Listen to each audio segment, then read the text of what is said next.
Você não pertence a este lugar, Ezequiel. Olhe para você. Você é uma mancha na reputação deste hospital. As palavras ecoaram no corredor de mármore do St. Jude's Medical Center. O Dr. Sterling Pierce, o cirurgião mais novo e mais rico do hospital, riu enquanto sacudia o broche de Natal barato e manchado na bata de Ezequiel.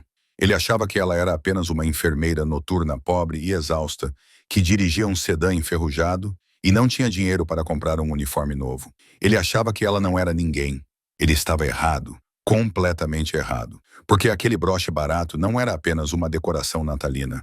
Era um pedaço de estilhaço fundido em uma medalha, uma insígnia confidencial conhecida apenas pelos operadores de elite da Marinha dos Estados Unidos. E quando um lendário comandante da Marinha entra por aquelas portas e o vê, o mundo do médico arrogante está prestes a desmoronar. Esta é a história da heroína silenciosa, do valentão que a pressionou demais e da saudação que chocou o mundo. O inverno de Chicago foi brutal naquele ano. O vento que vinha do lago Michigan parecia lâminas de barbear, cortando o fino casaco de lã que Ezekiel Mitchell usava enquanto caminhava com dificuldade pelo estacionamento dos funcionários. Eram 6 horas da véspera de Natal. Enquanto o resto da cidade acendia fogueiras e bebia gemada, Ezekiel estava começando um turno duplo no St. Jude's Medical Center. Ela mantinha a cabeça baixa, segurando sua bolsa com força. Ela dirigia um Honda Civic 2008 com o para-choque remendado e um aquecedor que só funcionava quando o carro estava a mais de 65 km/h. Nas vagas reservadas perto da entrada, os SUVs de luxo dos funcionários seniores brilhavam sob as luzes da rua. O Porsche, o Mercedes e o Range Rover novinho em folha pertencentes ao homem que Ezequiel mais temia ver, o Dr. Sterling Pierce. Sterling Pierce era o novo chefe de cirurgia de trauma. Ele era brilhante, bonito, de uma forma assustadoramente elegante, e vinha de uma família rica. Ele também era cruel. Para ele, a medicina era uma questão de prestígio, não de pessoas. Ezequiel empurrou as portas automáticas, sentindo o jato de ar quente com cheiro de antisséptico atingir seu rosto. Ela seguiu para o vestiário e rapidamente vestiu sua roupa cirúrgica azul marinho. Ela estava limpa, mas desbotada. Ela usava as mesmas 3 peças há 2 anos. Todo o dinheiro que ganhava era destinado às contas da fisioterapia de seu irmão mais novo em Ohio. Ela prendeu seu crachá no peito. Ao lado dele, prendeu um pequeno broche de aparência estranha. Parecia um anjo de prata manchado, mas as asas eram irregulares, quase industriais, e no centro havia uma pedra vermelha opaca. Não era festivo, parecia lixo, mas Ezequiel nunca começava um turno sem ele. Feliz Natal, Ezequiel, disse Jen, uma jovem estudante de enfermagem, olhando para cima da mesa de prontuários. Jen parecia exausta. Paice está em pé de guerra hoje à noite. Ele já fez o anestesista chorar. Ezequiel suspirou, prendendo o cabelo para trás. É feriado, Jen. Os narcisistas odeiam feriados porque a atenção não está voltada para eles. Apenas mantenham a cabeça baixa. Eu tentei, sussurrou Jen, mas ele viu minhas meias festivas e disse que eu parecia uma criança. Ezequiel forçou um sorriso, dando um tapinha no ombro da garota. Ignore-o. Você está indo muito bem. Ezequiel pegou o tablet dela e começou sua ronda.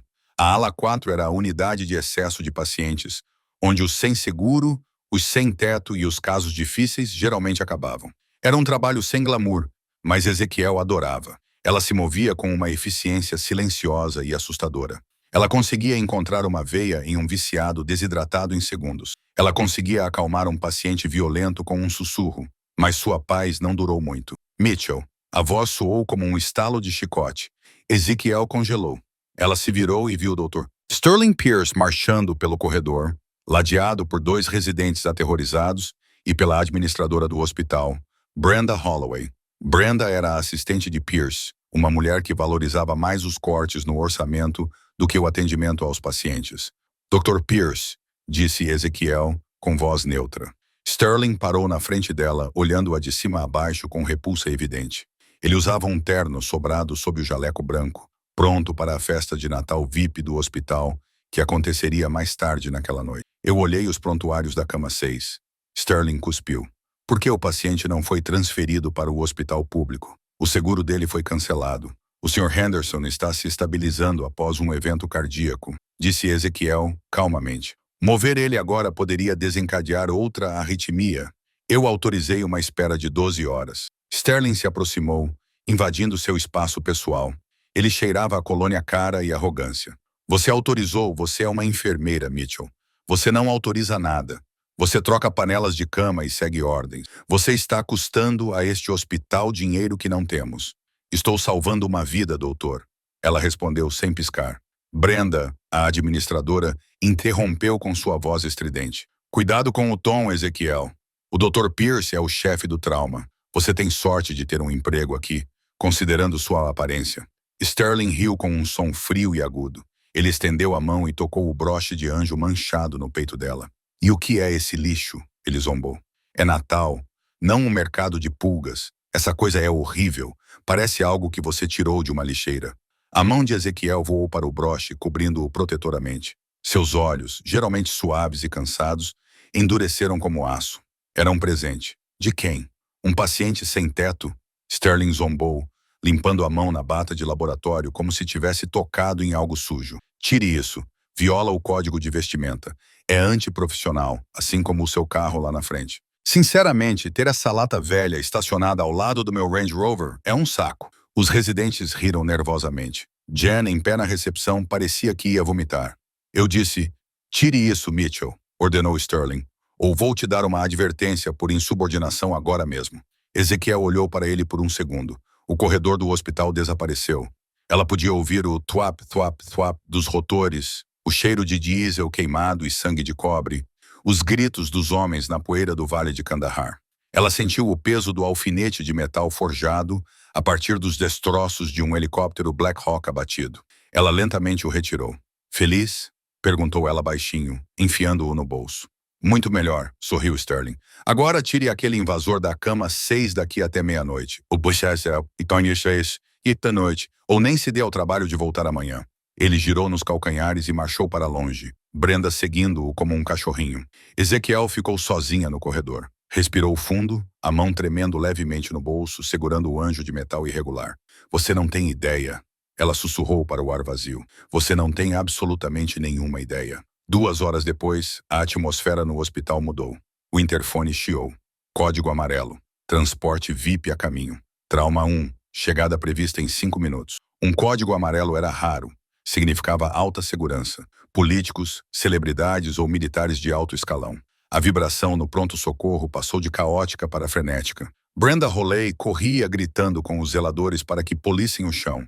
O Dr. Sterling Pierce reapareceu, tendo trocado seu terno por uma bata cirúrgica impecável, parecendo ansioso para ser o herói de quem quer que estivesse entrando por aquelas portas.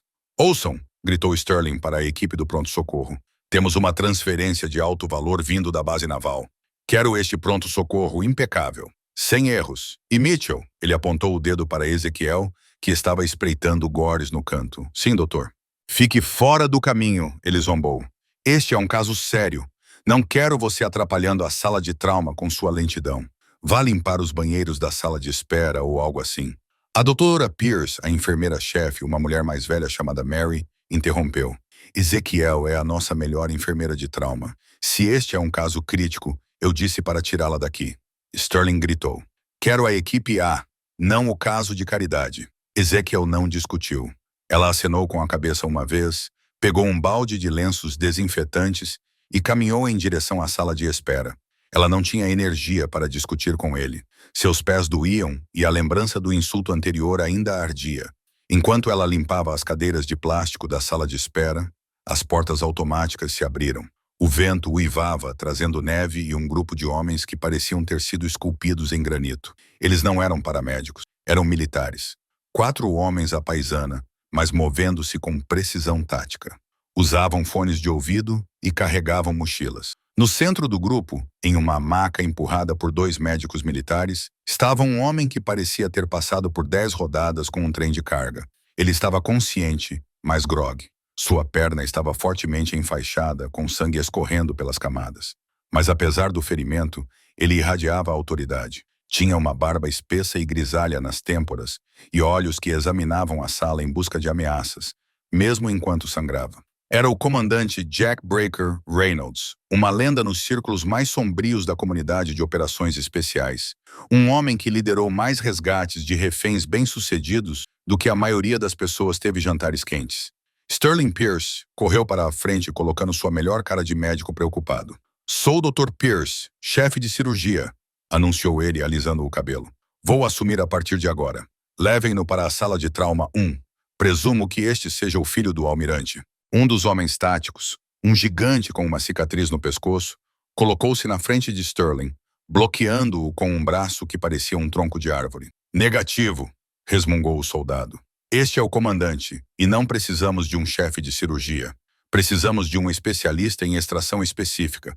Disseram-nos que esta instalação tem o melhor. Sterling piscou, ofendido. Eu sou o melhor. Fui treinado na Hopkins. Dirijo este departamento. O soldado não pareceu impressionado. Ele olhou para o comandante na maca. Chefe, você está bem com esse cara? O comandante Reynolds cerrou os dentes com uma expressão de dor no rosto. Apenas trate da perna. Tenho que estar de volta a Washington amanhã. Por aqui, disse Sterling, recuperando a compostura. Brenda, tire esses guarda-costas da minha sala de emergência. Eles estão espalhando lama por toda parte. Enquanto o grupo se dirigia para as salas de trauma, os olhos do comandante se desviaram. Ele estava examinando o perímetro. Velhos hábitos são difíceis de perder. Seu olhar percorreu as enfermeiras frenéticas, as máquinas bipando e então pousou no canto mais distante da sala de espera. Ele congelou. Ele piscou, pensando que a perda de sangue estava lhe causando alucinações. Ele viu uma mulher em roupas desbotadas de joelhos esfregando uma mancha de café de uma cadeira. Seu cabelo estava saindo do coque. Ela parecia cansada, pequena e insignificante. Mas o comandante não viu uma faxineira. Ele viu uma lembrança. Uma lembrança de um vale em chamas na Síria, 4 anos atrás. Uma lembrança de uma mulher que o arrastou por 3 quilômetros com um ferimento de bala no próprio ombro, mantendo pressão sobre sua artéria corrompida, enquanto revidava com uma arma que havia pegado de um insurgente morto. Pare! Gritou Reynolds. Sua voz estava áspera, mas transmitia autoridade instantânea. O macaco parou. Sterling parecia irritado. Comandante, precisamos realmente calar a boca, rosnou Reynolds. Ele tentou se sentar, com os olhos fixos na mulher no canto. Ezequiel, sussurrou ele. Ezequiel Mitchell congelou. Ela conhecia lá aquela voz. Não a ouvia há anos, desde que se afastou do serviço, deixando sua patente e seus registros selados em uma caixa preta no Pentágono. Ela se virou lentamente. Viu o homem barbudo na maca. Viu a angústia em seus olhos. Breaker! Ela articulou silenciosamente. Sterling Pierce olhou para os dois, confuso e irritado. Você conhece a faxineira. O soldado gigante com a cicatriz virou a cabeça bruscamente. A faxineira.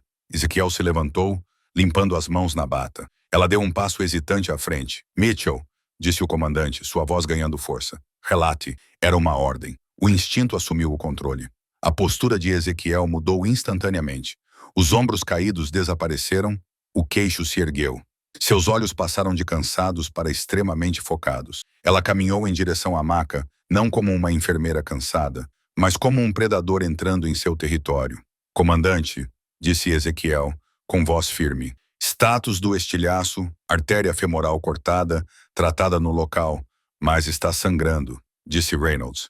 Não confiei na equipe de evacuação médica para removê-lo. Eu precisava de alguém que conhecesse o sistema. Sterling se aproximou com o rosto vermelho. Com licença, enfermeira Mitchell. Afaste-se do paciente. Você está de plantão na higienização. Segurança. Toque nela. O soldado gigante disse com a mão indo para o cinto. E você vai comer suas refeições por um canudo pelos próximos 6 meses. O pronto-socorro ficou em silêncio total. Sterling balbuciou. Isso é um hospital. Você não pode me ameaçar. Ezequiel é uma enfermeira de nível 2, com um histórico disciplinar por violação do código de vestimenta. Ela não vai tocar em um paciente VIP. O comandante Reynolds olhou para Sterling, depois para Ezequiel. Ele viu o broche faltando no peito dela. Ele viu o jeito como o médico olhou para ela. Ele juntou as peças instantaneamente. Enfermeira de nível 2. Reynolds soltou uma risada sombria e perigosa. Foi isso que ela lhe disse? Ele olhou para Ezequiel. Você não contou a eles, contou? Você tem se escondido aqui. Eu só queria uma vida tranquila, Jack, disse Ezequiel suavemente. Bem, o tempo de tranquilidade acabou, disse Reynolds. Ele olhou para Sterling. Doutora, você está dispensada. Mitchell vai fazer a cirurgia. Ela não pode, gritou Sterling. Ela é enfermeira. É ilegal. Ela não tem as credenciais. Reynolds enfiou a mão no bolso.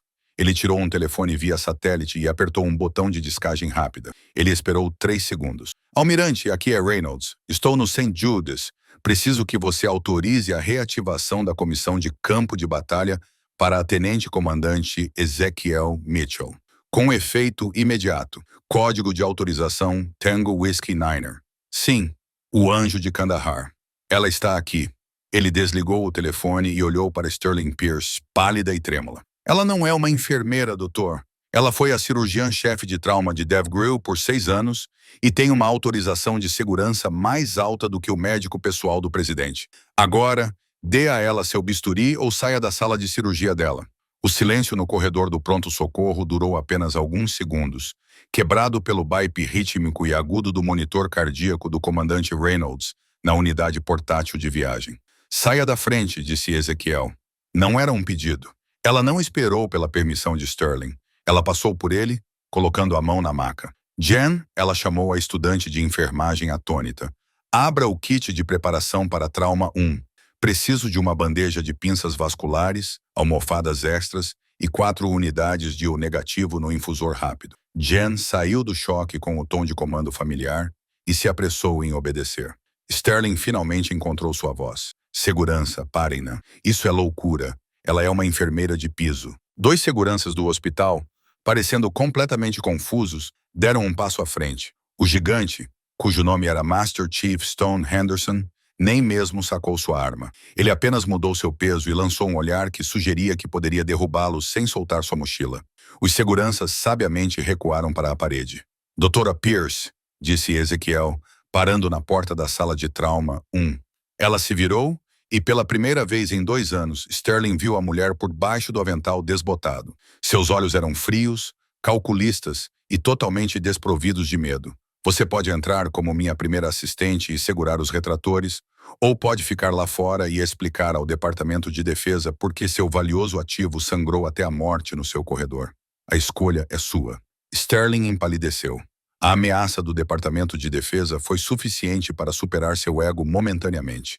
Ele correu para a pia, resmungando furiosamente baixinho. Dentro da sala de trauma 1, Ezekiel era um turbilhão de energia controlada. Ela não precisava pensar. A memória muscular aprimorada na parte de trás de Chinooks, cheios de poeira e sob fogo em centros de triagem improvisados no deserto, assumiu o controle. Ela calçou as luvas, cortou as roupas dele, colocou outra linha na artéria braquial esquerda. Stone, preciso de você na cabeceira da cama. Fale com ele. Mantenha-o concentrado. Se a pressão dele cair, preciso saber imediatamente. O gigante acenou com a cabeça, assumindo sua posição, murmurando baixinho para seu comandante. Sterling irrompeu na sala, molhado da lavagem apressada. Ok, Mitchell, saia da frente. Vou assumir o comando. Você não conhece os protocolos deste hospital. O protocolo mudou no minuto em que ele chegou aqui, disse Ezekiel, sem levantar os olhos enquanto cobria a perna do paciente. O ferimento era feio. Um corte irregular na parte interna da coxa, coberto com gaze de campo encharcada. Não é um acidente de carro, doutora. É uma lesão secundária causada pela explosão de um dispositivo explosivo improvisado de alto rendimento. Os estilhaços provavelmente são revestidos de cerâmica, projetados para se fragmentarem com o impacto. Ela apontou para o monitor. Vê esse PVC se projetando? Os estilhaços estão pressionando o nervo femoral e provavelmente cortaram a parede lateral da artéria. Se você tentar removê-los da maneira padrão, vai rasgar a artéria. Ele vai sangrar até morrer em 90 segundos. Sterling olhou para o monitor com gotas de suor na testa. Ele conhecia os traumas padrão, mas ela estava falando uma língua diferente, a língua da medicina de combate. Como? Como você sabe disso? Ele sussurrou. Porque eu escrevi o manual sobre a extração desse tipo específico de munição, respondeu Ezekiel. Bisturi. Jen colocou o instrumento na mão. Ezekiel começou a trabalhar. Ela não se movia como um cirurgião civil. Havia uma eficiência brutal em suas ações. Ela cortou profundamente, contornando camadas de tecido com uma velocidade assustadora. O sangue jorrou e ela prendeu os sangramentos mais rápido do que Sterling conseguiu identificá-los. Retraia aqui, ela ordenou a Sterling. Com mais força. Não seja gentil. Ele é um selo, não vai quebrar. Sterling, o garoto de ouro de St. Jude's, se viu suando profusamente, segurando um retractor de metal para a mulher que ele havia mandado limpar banheiros 20 minutos atrás. Suas mãos tremiam. Estou vendo, murmurou Ezequiel. No fundo do tecido muscular, um pedaço irregular de metal escuro estava preso contra a artéria femoral pulsante. Tinha o formato de um gancho retorcido e perigoso. Meu Deus, sussurrou Sterling. Está enrolado no vaso. Precisamos de cirurgia vascular aqui. Precisamos fazer um bypass. Não há tempo. Ezequiel disse que a pressão dele está 80/50. Stone está em estado crítico. Ele está enfraquecendo, doutor. Stone grunhiu. Fique conosco, chefe. Se eu tentar puxar, o gancho rasga a artéria. Ezequiel murmurou. Seus olhos se estreitaram em intensa concentração. Tenho que girá-lo no local. Isso é impossível, disse Sterling com voz aguda e em pânico. Você vai romper o vaso. Mitchell, pare. Você vai matá-lo na minha mesa. Silêncio. Ezequiel gritou. O som foi tão autoritário que Sterling realmente recuou. A sala ficou em silêncio sepulcral, exceto pelo bip rápido do monitor. Ezequiel respirou fundo, estabilizando as mãos que haviam realizado cirurgias, enquanto granadas de morteiro caíam a 15 metros de distância. Ela inseriu uma pinça longa e fina. Ela não agarrou o metal. Em vez disso, ela usou a ponta do instrumento para alavancar gentilmente e meticulosamente contra a parede muscular, aplicando pressão microscópica na parte de trás do gancho de estilhaço. Era como desarmar uma bomba dentro do corpo humano. 1 milímetro na direção errada e o fluxo sanguíneo seria catastrófico. O suor escorria de sua testa sob a touca cirúrgica. Jen se moveu para enxugá-lo, mas Ezequiel balançou a cabeça levemente. Concentração total. Vamos lá, seu bastardo! Ezequiel sussurrou para o metal com um clique repugnante que só ela sentiu através do instrumento. O gancho de metal girou. Ele se soltou da parede da artéria sem rasgá-la. Consegui! Ela exalou. Ela prendeu o metal e o puxou lentamente. Ele estava feio, afiado e coberto de detritos. Ela o jogou em uma bacia de metal com um barulho alto. O vaso está intacto, ela anunciou. Algum sangramento na adventícia, mas nada que um ponto não conserte. A pressão subindo confirmou o alívio que tomava conta de seu rosto marcado. 110/70. Bom trabalho, doutora. Ezequiel rapidamente reparou o pequeno dano na parede da artéria e começou a fechar as camadas de músculo. A crise durou 8 minutos, mas pareceu uma eternidade. Ao dar os últimos pontos na pele, ela finalmente ergueu os olhos. Sterling estava olhando para o pedaço de estilhaço na bacia, parecendo completamente derrotado. Você pode terminar o curativo, doutora, disse Ezequiel baixinho, afastando-se da mesa e tirando as luvas ensanguentadas. E Dr. Pierce? Ele olhou para seus olhos vazios. Da próxima vez que você vir um paciente com ferimentos de combate, disse ela com voz monótona. Não presuma que sabe mais do que as pessoas que estavam lá quando aconteceu. Ela saiu da sala de trauma, deixando o garoto de ouro sozinho com a limpeza. 1 hora depois, o comandante Reynolds estava acomodado na suíte VIP de recuperação no último andar. Era um contraste gritante com a ala 4, com sua iluminação suave, máquinas caras e vista para o horizonte da cidade. A suíte estava sob guarda armada. O suboficial Stone e outro membro da equipe estavam posicionados do lado de fora da porta, para grande desgosto da equipe de enfermagem do turno da noite. Lá dentro, Reynolds estava acordado, embora grogue devido à morfina. Ezequiel estava sentada em uma cadeira ao lado da cama, ainda com seu uniforme azul desbotado, embora finalmente tivesse colocado seu casaco de lã por cima. Você está com péssima aparência, Ezequiel. Reynolds esboçou um sorriso fraco, tocando os lábios sob a barba espessa. Você está pior, Jack, ela respondeu gentilmente, verificando seus sinais vitais no monitor. Você quase sangrou até a morte na pista. O que você estava pensando ao esperar tanto tempo? A missão em primeiro lugar, murmurou ele. Então seus olhos ficaram sérios. Por que você fugiu, Ezequiel? Depois do inquérito, você simplesmente desapareceu. Nós procuramos por você. Toda a equipe. Ezequiel desviou o olhar para a janela. Eu não aguentava mais, Jack. O barulho, o sangue. Toda vez que eu fechava os olhos, eu via o vale. Eu via os rostos daqueles que não consegui salvar. Eu só queria que aquilo parasse. Achei que se viesse para cá e me tornasse uma enfermeira comum, poderia esquecer. Você não pode esquecer quem você é, tenente-comandante, disse Reynolds suavemente. Ele estendeu a mão cheia de calos e cobriu a dela. Você foi a melhor cirurgiã que já tivemos em campo. Você salvou mais operadores em 5 anos do que a maioria dos hospitais salva em 1 década. E veja onde isso me levou.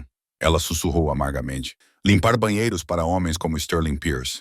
Antes que Reynolds pudesse responder, a porta da suíte se abriu. Brenda Holloway, a administradora do hospital, entrou marchando, seguida de perto por um Dr. Sterling Pierce muito pálido e trêmulo, e dois homens em ternos caros que pareciam advogados do hospital. "Lá está ela!" gritou Brenda, apontando um dedo acusador para Ezequiel. "Ezequiel Mitchell, você está imediatamente suspenso, enquanto se aguarda uma investigação completa. Realizou uma cirurgia não autorizada, se passou por médico e colocou em risco um paciente VIP. Brenda, cale a boca", disse Ezequiel, cansado. Ela nem se levantou. Brenda engasgou. "Com licença, você está demitida. A segurança está a caminho para escoltá-la para fora das instalações. E o Dr. Pierce está entrando com uma queixa formal no Conselho de Enfermagem." Sterling deu um passo à frente, tentando recuperar sua dignidade perdida. "É verdade. O que você fez lá foi medicina cowboy imprudente. Você teve sorte, Mitchell. Mas você violou todos os protocolos do livro. Você humilhou este hospital." "Ele está certo." Um dos advogados interveio suavemente. "Senhora Mitchell, precisamos que você assine estes formulários de admissão de culpa para mitigar a responsabilidade do St. Jude's." Um grunhido baixo vindo da cama os parou todos. O comandante Reynolds tentou se sentar, fazendo uma careta de dor. "Se outra pessoa ameaçar essa mulher, meus homens lá fora vão começar a quebrar braços." "Comandante Reynolds", disse Brenda, com a voz cheia de falsa preocupação. "Entendo que você está medicado, mas essa mulher é um risco. Ela é uma enfermeira de nível 2 com problemas financeiros e um histórico disciplinar por violações do Código de Vestimenta. Ela não é adequada para..." A porta se abriu novamente. O suboficial Stone entrou. Ele segurava algo em sua mão enorme. "Ela não é enfermeira, mãe", Stone disse com voz grave como pedras sendo trituradas. Ele passou pelos advogados, por Brenda, por Sterling encolhida, e parou ao lado da cadeira de Ezequiel. Ele abriu a mão. Na palma da mão estava o broche de anjo manchado e irregular que Sterling havia forçado Ezequiel a remover mais cedo naquela noite. Stone o havia recuperado do armário dela. "Você zombou disso, não foi, doutora?" perguntou Stone, olhando para Sterling. Sterling engoliu em seco. Ele violava a política do uniforme. "É cafona." Stone deu uma risada áspera e humilhante. Ele ergueu o broche para que todos pudessem ver as asas industriais grosseiras e o centro vermelho opaco. "Vocês sabem de que isso é feito?" perguntou Stone para a sala. Silêncio. 5 anos atrás, véspera de Natal, província de Kandahar, Afeganistão. Stone começou com os olhos distantes. "Éramos o esquadrão azul do grupo Dev. Recebemos informações sobre um alvo de alto valor. Era uma armadilha. Nosso helicóptero de resgate, um Black Hawk, levou um RPG no rotor de cauda, enquanto carregávamos o alvo." Ezequiel fechou os olhos, a memória a inundando. O cheiro de combustível de avião, os gritos, o calor. "Giramos violentamente." Stone continuou com a voz tensa. "Rolamos 3 vezes. O helicóptero pegou fogo imediatamente. Tínhamos 12 operadores, 4 tripulantes e nosso cirurgião de trauma integrado, o tenente-comandante Ezequiel Mitchell." Brenda e Sterling olharam para Ezequiel, com a boca ligeiramente aberta. 8 homens morreram no impacto. Stone disse. "O comandante Reynolds levou um estilhaço no peito. Eu quebrei as 2 pernas. Ficamos presos na fuselagem em chamas, sob fogo pesado de armas leves vindas da linha do cume. Estávamos mortos, todos nós." Ele colocou a mão no ombro de Ezequiel. "Exceto ela. Ela foi lançada para longe com concussão, sangrando pelas orelhas e com o ombro deslocado. Ela poderia ter rastejado para longe e se escondido em uma vala até a chegada da QRF, mas não o fez." Stone olhou diretamente para Sterling Pierce. "Ela rastejou de volta para dentro da doca em chamas 4 vezes. Ela me arrastou para fora. Ela arrastou o comandante para fora. Ela arrastou outros 2 para fora antes que os tanques de combustível explodissem." A voz de Stone vacilou ligeiramente, a emoção rompendo sua aparência estoica. "Então, por 6 horas, enquanto estávamos cercados, ela nos manteve vivos em uma vala de irrigação lamacenta. Ela realizou uma toracostomia no comandante com um canivete e um selo torácico sob fogo cruzado. Ela imobilizou minhas pernas usando coronhas de rifle como talas. Ela administrou aquela zona de morte como se fosse uma sala de cirurgia até que os helicópteros de combate chegaram ao amanhecer para limpar a cordilheira." Ele ergueu o broche novamente. "Quando voltamos à base, os mecânicos da tripulação aérea foram até o local do acidente. Eles cortaram pedaços do alumínio da fuselagem, o metal que queimou nossos irmãos. Eles os transformaram nesses broches. A pedra vermelha no centro é do vidro do painel de instrumentos da cabine. Apenas 5 pessoas vivas usam esse broche. Nós o chamamos de Anjo de Kandahar. Ele empurrou o broche em direção ao rosto de Sterling. Você chamou isso de lixo. Você disse à mulher que rastejou pelo inferno no Natal para salvar minha vida que ela estava bagunçando seu hospital. Sterling Pierce parecia que ia passar mal. Ele olhou para o broche, depois para o chão, incapaz de olhar nos olhos de alguém. Os advogados estavam recuando lentamente em direção à porta. Brenda Holley parecia que tinha engolido um limão. Dr. Pierce, disse Ezequiel suavemente no silêncio. Você me perguntou antes por que eu não transferi o paciente da cama 6. Por que autorizei a internação mesmo ele não tendo seguro? Ela se levantou lentamente, pegou o broche da mão de Stone e o prendeu de volta em seu avental. Ele brilhou sob as luzes da sala. Porque naquela véspera de Natal na vala, eu fiz uma promessa. Se eu saísse viva, não deixaria ninguém para trás novamente. Nunca mais. Nem mesmo um viciado em drogas sem dinheiro na ala 4. Ela olhou para Brenda. Você pode me demitir se quiser, Brenda. Mas cansei de me esconder. O comandante Reynolds falou da cama, sua voz agora mais forte. Ninguém vai demitir ninguém. Já liguei para o Departamento de Medicina Naval. Eles estão assumindo a jurisdição deste caso e revisando todo o protocolo de trauma deste hospital, começando pela liderança. Ele olhou para Sterling. Sugiro que atualize seu currículo, doutor. Ouvi dizer que há ótimas clínicas na Sibéria procurando cirurgiões com suas habilidades interpessoais. A revelação na suíte VIP deveria ter sido o fim da história. Em um mundo justo, Sterling Pierce teria entregue seu crachá e Brenda Holley teria se desculpado. Mas o Centro Médico St. Jude não era um mundo justo. Era uma máquina corporativa, e as máquinas revidam quando suas engrenagens são ameaçadas. Às 3 da manhã, o hospital estava silencioso, mas a ala administrativa estava agitada. Brenda convocou uma reunião de emergência com o conselho jurídico do hospital e o presidente do conselho, Sr. Arthur Vance, um homem mais interessado nos preços das ações do que nas taxas de sobrevivência. Eles não estavam interessados na verdade. Estavam interessados em controlar os danos. Ezequiel voltou ao andar para terminar seu turno. Ela se recusou a deixar seus pacientes na ala 4, apesar de Stone insistir para que ela ficasse na suíte VIP para sua proteção. Tenho um trabalho a fazer, disse ela a ele, e até que me arrastem fisicamente para fora, vou fazê-lo. Ela estava registrando os sinais vitais na enfermaria quando 2 seguranças, diferentes desta vez, maiores que Mina, se aproximaram dela. Atrás deles estava Sterling, parecendo revitalizado. Ele havia tomado banho, vestido um terno novo e recuperado seu sorriso sarcástico. Ele segurava uma prancheta como se fosse uma arma. Afaste-se do computador, Mitchell. Sterling ordenou, sua voz ecoando na ala silenciosa. Ezequiel não ergueu os olhos. Estou registrando a produção do Sr. Henderson. Se não fizer isso, o turno da manhã não saberá ajustar o diurético dele. Você não tem turno da manhã, disse Sterling, batendo com a mão na mesa. Você está acabado. Brenda e a diretoria revisaram as imagens de segurança da sala de trauma.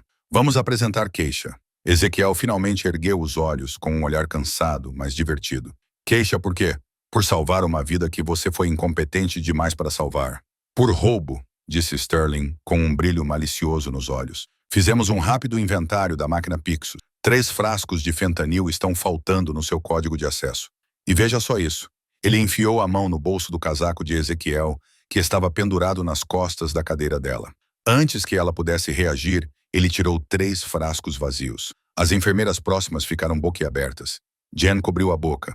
Era uma armadilha, uma encenação desajeitada e óbvia. Desvio de medicamentos, anunciou Sterling em voz alta, certificando-se de que os outros funcionários ouvissem. Um crime grave. Sabemos que você tem dificuldades financeiras, Ezequiel.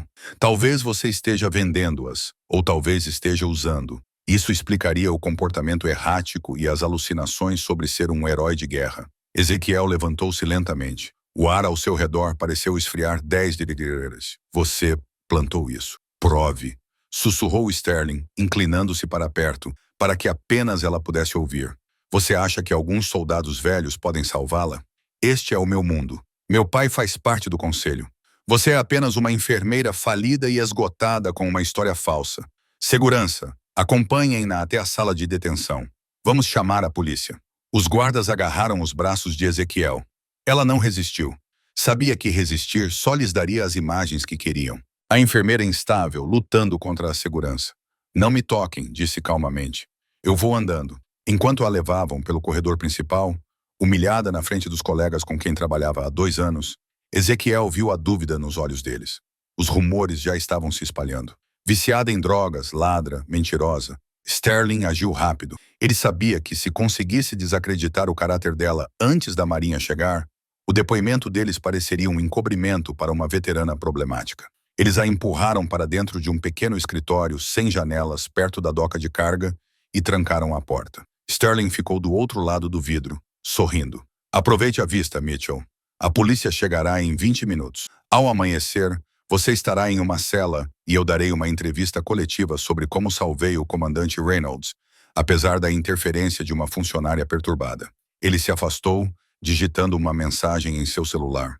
Dentro da sala, Ezequiel sentou-se em uma cadeira dobrável. Ela não chorou, ela não entrou em pânico. Ela fechou os olhos e bateu os dedos no joelho. 4 segundos. Inspire. 4 segundos. Segure. 4 segundos. Expire. Ela enfiou a mão no bolso do avental. Eles haviam pegado seu celular, mas não revistaram o bolso mais fundo, onde ela guardava seus itens da sorte. Ela tirou o broche do anjo de Kandahar. Ela passou o polegar pela borda irregular. Você realmente escolheu o inimigo errado, Sterling, ela sussurrou. Ela se levantou e caminhou até a grade de ventilação no teto. Era velha, presa por parafusos enferrujados. Ela pegou uma moeda do bolso e a usou como uma chave de fenda improvisada. Levou 3 minutos para soltar a grade. Ela não iria esperar pela polícia. Ela não iria deixar que eles controlassem a narrativa. Ela iria para o único lugar no hospital onde Sterling Pierce não tinha poder, a sala do servidor. Enquanto Ezequiel rastejava pelos dutos de ventilação, uma habilidade que ela não usava desde uma exfiltração secreta no Iêmen, a natureza decidiu intervir no drama do St. Jude. A nevasca lá fora se transformou em um ciclone bombástico. As rajadas de vento atingiam 110 km/h. A temperatura caiu para 20 graus abaixo de zero. Às 4h15 da manhã, a rede elétrica do lado norte de Chicago falhou.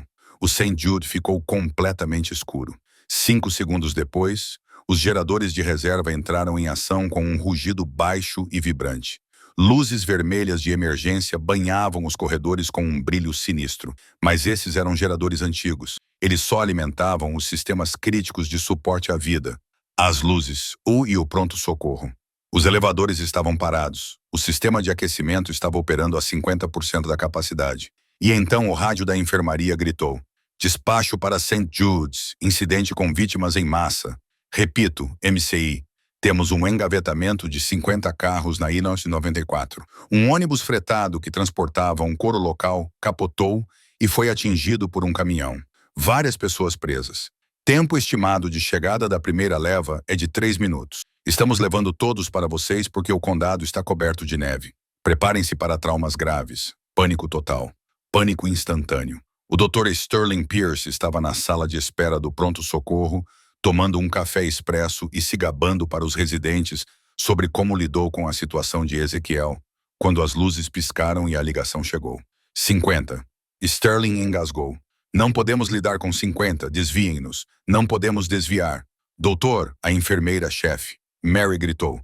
As estradas estão bloqueadas. Somos a única opção. Eles estão morrendo lá fora. As portas da área de ambulância se abriram. Não era um fluxo pequeno de pacientes, era uma enxurrada. Paramédicos, bombeiros e policiais entraram, carregando pessoas cobertas de sangue, neve e vidros quebrados. O barulho era ensurdecedor. Gritos de dor, ordens gritadas, o bip dos monitores, o vento uivante das portas abertas. Triagem! Sterling gritou com a voz embargada. Coloquem-nos em filas. Preciso, preciso. Ele congelou. Olhou para o caos. Uma mulher com uma barra de ferro cravada no corpo. Uma criança com o peito esmagado. Um homem segurando seu próprio braço decepado. E sua mente ficou em branco. Aquilo não era uma cirurgia esterilizada marcada com semanas de antecedência. Aquilo era guerra. Dr. Pierce, a cama 3 está a entrar em colapso. Dr. Pierce, precisamos de uma via aérea na cama 5. Sterling, tome uma decisão. Sterling recuou. Esbarrou num carrinho de emergência. As suas mãos tremiam tanto que deixou cair o estetoscópio. O volume de sangue, o cheiro a gasóleo e o medo quebraram-no. Ele era um cirurgião plástico disfarçado de chefe de traumatologia. Ele estava se afogando. Eu não consigo, ele gaguejou. A enfermeira-chefe, Mary olhou para ele com horror. Doutor, estamos perdendo eles. Faça alguma coisa. De repente, uma abertura no teto do corredor se abriu. Uma figura caiu no chão com um baque silencioso. Era Ezequiel.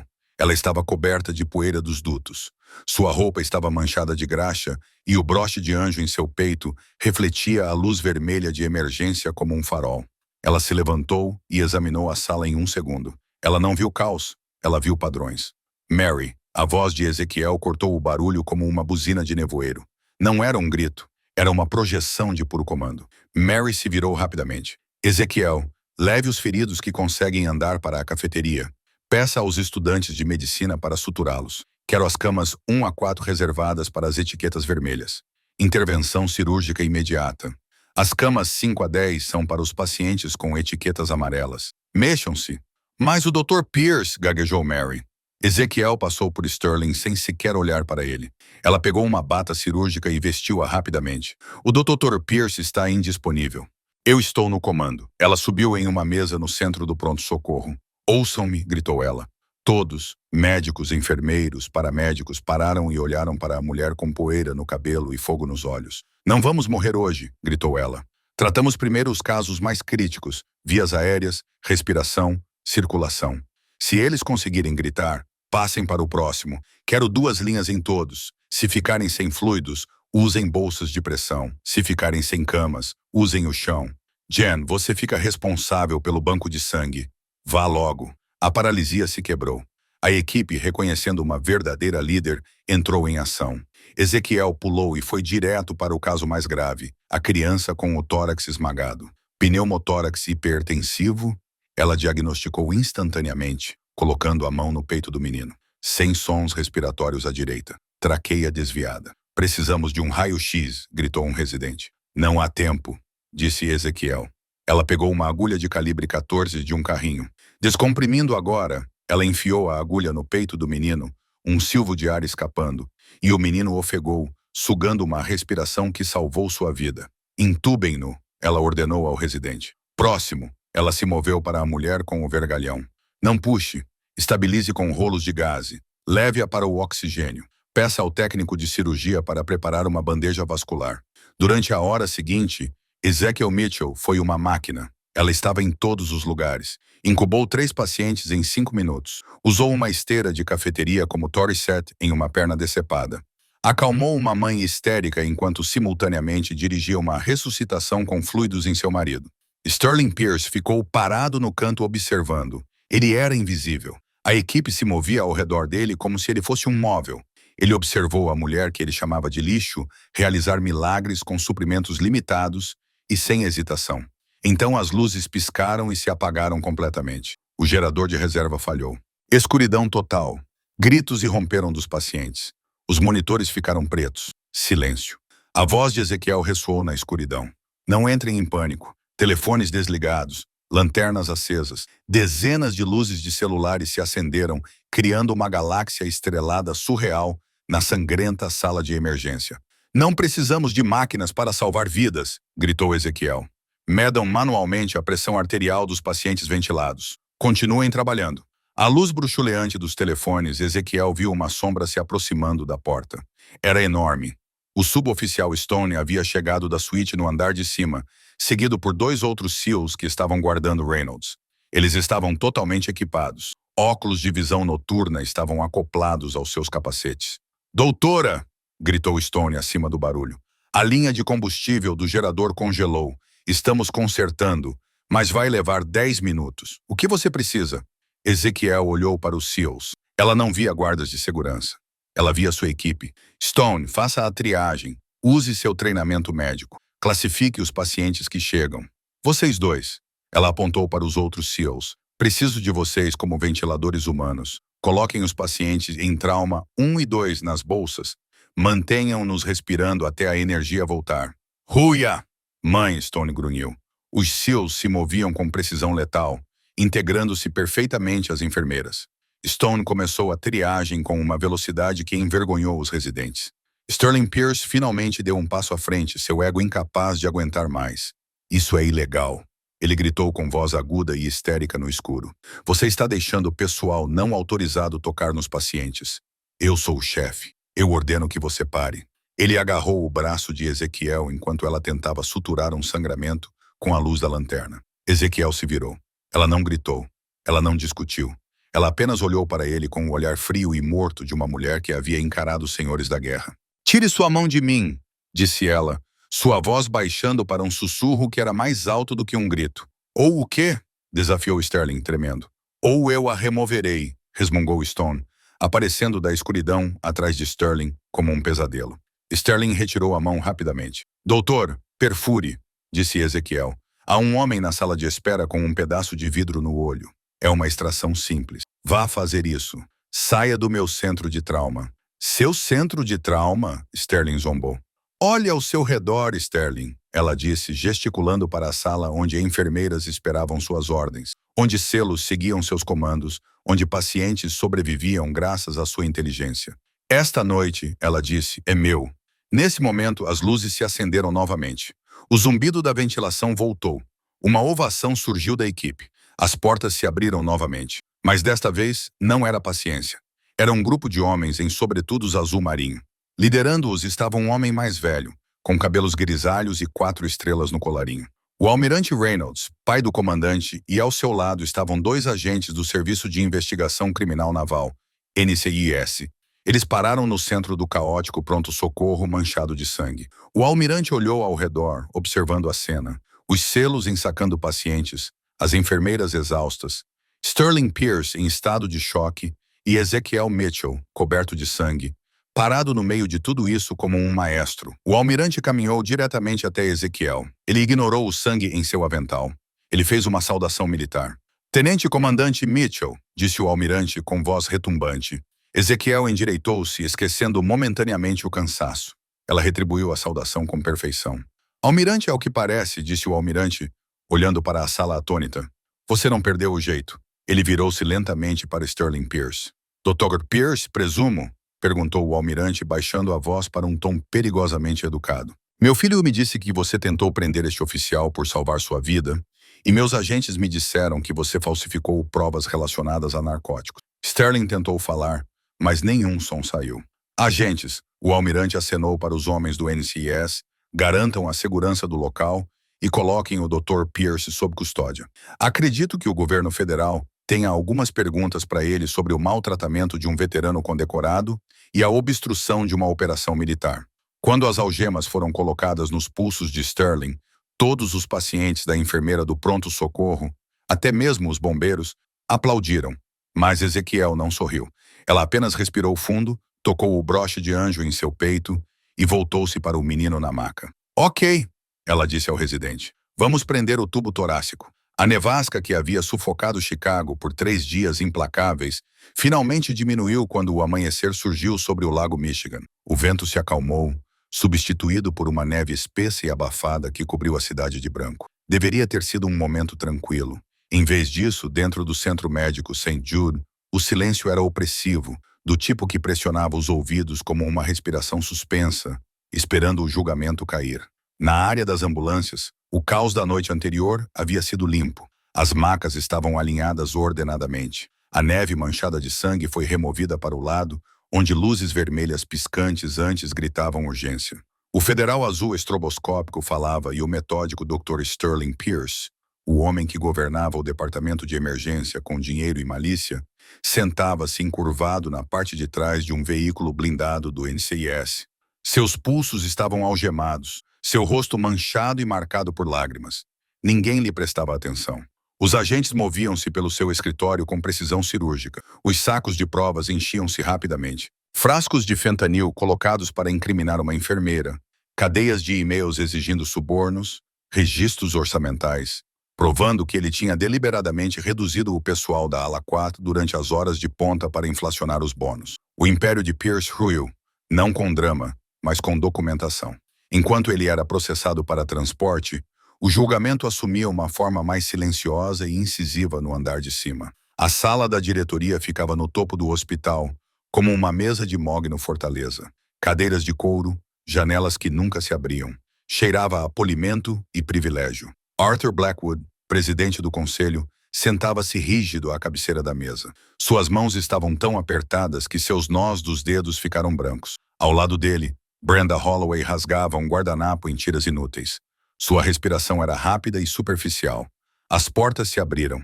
Ezekiel Mitchell entrou, vestindo a mesma roupa que ela havia usado durante um tour de 20 horas. Estava desbotada, manchada e amarrotada. Seu cabelo havia se soltado do coque e o cansaço estava estampado em seu rosto. Mas ela se mantinha ereta. O pequeno alfinete irregular em seu peito refletia a luz prateada opaca, discreto, inquebrável. Ela não estava sozinha. O almirante Reynolds entrou ao lado dela, com seu uniforme impecável e sua presença absoluta. O suboficial Stone seguiu, largo e silencioso, com uma expressão esculpida em pedra. Atrás deles vinha o comandante Jack Reynolds, sentado em uma cadeira de rodas, com o olhar firme e inabalável. Blackwood levantou-se abruptamente. Senhora Mitchell, ele começou com a voz trêmula. Queremos expressar nossas mais profundas desculpas pelos eventos lamentáveis da noite passada. O Dr. Pierce era um elemento rebelde. Não tínhamos conhecimento disso. Você sabia, disse Ezekiel. Ela não levantou a voz. Não precisava. A sala ficou em silêncio. Ela puxou uma cadeira e sentou-se. Você sabia que ele cortou o aquecimento da ala 4? Você sabia que as enfermeiras eram forçadas a fazer turnos duplos sem horas extras? Você sabia que as reclamações eram abafadas porque as cirurgias dele financiavam esta sala? Você simplesmente decidiu que era aceitável. Brenda inclinou-se para a frente. Ezekiel, por favor, sejamos práticos. Estamos dispostos a oferecer uma compensação. Um aumento retroativo, uma promoção. Podemos consertar isso. O almirante Reynolds riu uma vez de forma aguda e humilhante.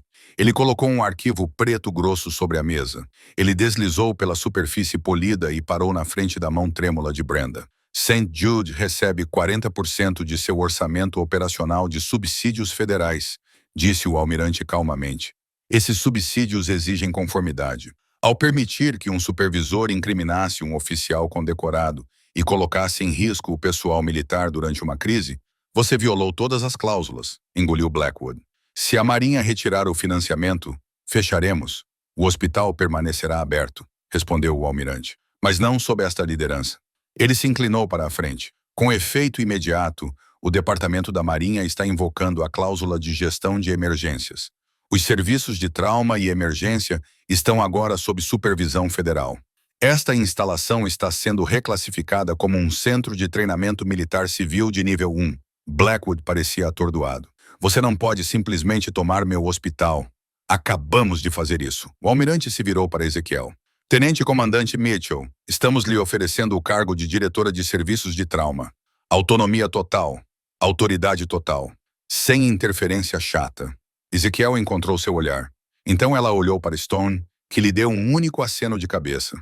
E meu irmão? Ela perguntou baixinho. O almirante sorriu. Dependente registrado. Cuidados completos. Walter Reed. Para o resto da vida. Algo dentro de Ezekiel finalmente se soltou. Aceito, disse ela, com uma condição. Blackwood acenou freneticamente com a cabeça. Qualquer coisa? Ela se levantou e apontou para Brenda. Ela sai agora, sem indenização, sem retorno. Brenda balbuciou. Você não pode. Eu posso. Ezekiel disse calmamente. Este é o meu departamento. Stone deu um passo à frente, sorrindo levemente. Senhora, a saída é por aqui. Quando as portas se fecharam atrás deles, Ezekiel olhou para a cidade coberta de branco. Pela primeira vez em anos, o silêncio parecia merecido. A vida de Ezekiel mudou para sempre naquele inverno. Ela aceitou o cargo de diretora, transformando o St. Jude's no principal centro de trauma do meio-oeste. Ela contratou Jen como sua enfermeira-chefe e garantiu que a ala 4 fosse reformada e transformada em uma ala de última geração para os menos privilegiados. Ela nunca mais escondeu seu passado. O crachá de Natal, o anjo de Kandahar, tornou-se o símbolo de seu departamento. Todos os anos, na véspera de Natal, ela e o comandante Reynolds, que se aposentou para se tornar seu chefe de segurança, ofereciam um jantar para a equipe, contando a história não da guerra, mas da noite em que as luzes se apagaram e a pobre enfermeira mostrou ao mundo como é um verdadeiro herói. Quanto ao Honda Civic enferrujado, Ezekiel ficou com ele. Ela o estacionou na vaga marcada como diretora, bem ao lado da entrada, um lembrete constante para todos os médicos arrogantes que passavam por ali. Nunca julgue um livro pela capa e nunca, jamais, subestime uma enfermeira. E é por isso, meus amigos, que nunca se deve julgar alguém pela aparência.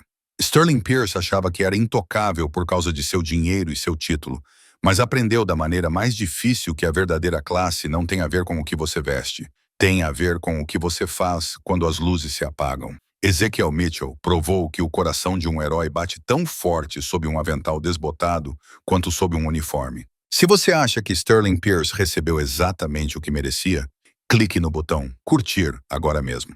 Quero ver 50.000 curtidas para Ezekiel e a equipe SEAL. E aqui vai uma pergunta para você. Você já foi subestimado por um chefe ou colega de trabalho? Conte sua história nos comentários abaixo. Eu leio todos eles. Não se esqueça de se inscrever e ativar o sino de notificações para nunca perder uma história sobre o karma se vingando. Obrigado por assistir e até a próxima.